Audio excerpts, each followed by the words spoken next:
السلام علیکم فرینڈز دوستوں، آج کی اس ویڈیو میں آپ کو تاریخ سے جڑے 12 ایسے فیکٹس کے بارے میں بتانے جا رہا ہوں جو آپ نے پہلے کبھی نہیں دیکھے ہوں گے۔ تو بغیر ٹائم ویسٹ کیے ویڈیو کو شروع کرتے ہیں، لیکن ویڈیو شروع کرنے سے پہلے آپ سے گزارش ہے کہ میرے چینل مسٹر ایچ پی کو سبسکرائب کر دیں اور ساتھ لگے بیل آئیکن کا بٹن دبا دیں تاکہ میری نیو آنے والی ویڈیوز آپ تک پہنچ سکیں۔ تو چلیں شروع کرتے ہیں اپنی ویڈیو۔ نمبر 1، سن 1950 میں ڈنمارک میں کچھ لوگوں کو ایک لاش ملتی ہے جس کے گلے میں ایک رسی کا پھندا بھی موجود ہوتا ہے۔ وہ لوگ اس لاش کو مرڈر کیس سمجھ کر پولیس کو رپورٹ کر دیتے ہیں، لیکن حیرانگی کی بات یہ ہے کہ لاش کے معائنے کے بعد یہ پتہ چلتا ہے کہ یہ لاش 2400 سال پرانی تھی۔ یہ لاش اتنی اچھی طرح سے پریزرو تھی کہ لوگوں کو لگا کہ یہ حال ہی میں ہوا کوئی حادثہ ہے۔ نمبر 2، سن 1676 میں پہلی بار ڈائناسور کے فوسلز یا باقیات کو ڈسکور کیا گیا تھا، لیکن اس وقت اسے ڈسکرائب نہیں کیا جا سکا۔ اس وقت ان باقیات کے بارے میں یہ اندازہ لگایا گیا کہ یہ کسی بڑے انسانی جسم کی ہڈیاں ہو سکتی ہیں، لیکن پھر 1824 میں پہلی بار ڈائناسور کی ہڈیوں کی باقیات کو ڈسکور کر کے اسے سائنٹیفک ڈسکرائب بھی کیا گیا۔ Number 3، the temple of Artemis. یہ دنیا کے 7 قدیم عجوبوں میں سے ایک تھا۔ اسے 356 سال پہلے ہیروسٹریٹس نام کے ایک آدمی نے جلا دیا تھا۔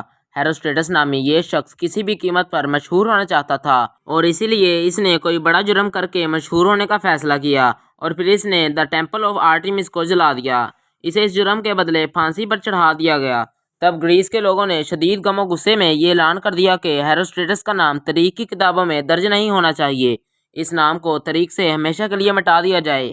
اس وقت یہ بھی اعلان کیا گیا کہ اگر کوئی شخص ہیروسٹریٹس کا نام لیتا ہوا پایا گیا تو اسے موت کی سزا دے دی جائے گی۔ بعد میں ایک گریک ہسٹورین اسٹریبو نے ہیروسٹریٹس کا نام اپنی کتابوں میں درج کیا اور اسی لیے آج ہم اس کے بارے میں جانتے ہیں۔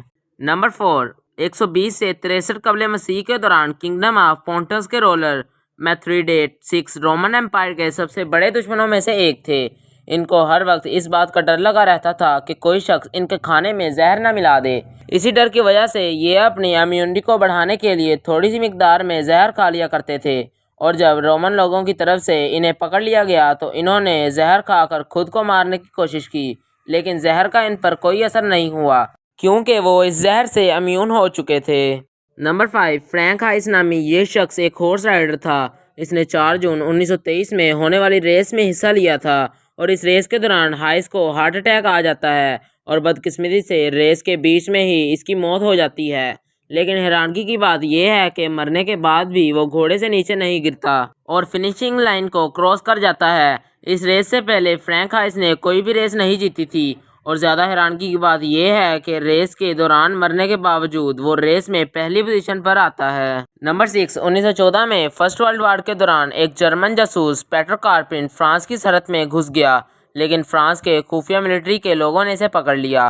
پیٹر کی اس گرفتاری کو چھپایا گیا اور فرینچ لوگ اس کی طرف سے جھوٹی خبریں جرمنی بھیجتے رہے، اور جرمنی سے اپنے جاسوس کو جو رقم بھیجی جاتی وہ فرینچ لوگ خود رکھ لیتے تھے، لیکن 1917 میں پیٹر کارپن فرانسیسیوں کی قید سے بھاگ نکلا۔ اب اتفاق دیکھیے، جو پیسے جرمنی کی طرف سے پیٹر کے لیے بھیجے جاتے تھے، انہی پیسوں سے فرانسیسیوں نے ایک کار خریدی، اور پھر 1919 میں اس کار کا ایکسیڈنٹ ہوا اور اس ایکسیڈنٹ میں ایک آدمی مارا گیا۔ بعد میں پتہ چلا کہ وہ آدمی پیٹر کارپن ہی تھا۔ نمبر 7، ہماری زمین پر جب سے انسانوں کی آبادی کی تاریخ شروع ہوئی ہے تب سے لے کر آج تک ہم انسانوں کی آبادی کو 1 ارب تک پہنچنے کے لیے 2 لاکھ سال لگے، اور اس آبادی کو 1 ارب سے 7 ارب تک پہنچنے کے لیے محض 200 سال لگے۔ نمبر 8، 6 اپریل 1893 کو ہسٹری کی سب سے لمبی باکسنگ فائٹ ہوئی تھی۔ یہ fight 2 American boxer Jack Burke اور اینڈی بون کے درمیان میں لڑی گئی تھی۔ یہ فائٹ 7 گھنٹے 19 منٹ تک چلی تھی اور اس فائٹ میں 110 راؤنڈ پورے ہو چکے تھے اور ہر راؤنڈ 3 منٹ کا تھا۔ 110واں راؤنڈ مکمل ہونے کے بعد یہ دونوں اتنا تھک چکے تھے کہ وہ اپنے کارنر سے اٹھ بھی نہیں پا رہے تھے۔ یہ دیکھتے ہوئے ریفری نے اس میچ کو نو کنٹیسٹ قرار دے دیا۔ فائٹ کو دیکھنے والے جتنے بھی لوگ وہاں موجود تھے وہ سارے سو چکے تھے۔ نمبر 9، 1 ستمبر کی تاریخ کو جاپنیز ہسٹری میں بہت ہی برا سمجھا جاتا ہے کیونکہ جاپان میں ارتھ کوئک 6 بار ایک تاریخ کو ہی آیا تھا۔ 1 ستمبر 1923 کو ارتھ کوئک، جو کہ جاپان کی تاریخ کا سب سے بھیانک کوئی ارتھ کوئک تھا، جس میں ٹوکیو اور یوکوہاما شہر تباہ ہو گئے تھے، اور اس زلزلے میں مرنے والوں کی تعداد 1,40,000 سے تجاوز کر گئی تھی۔ نمبر 10، مڈل ایجز میں کسی بھی الزام پر گرفتار کیے جانے والے شخص کو بہت ہی عجیب امتحان سے گزرنا پڑتا تھا۔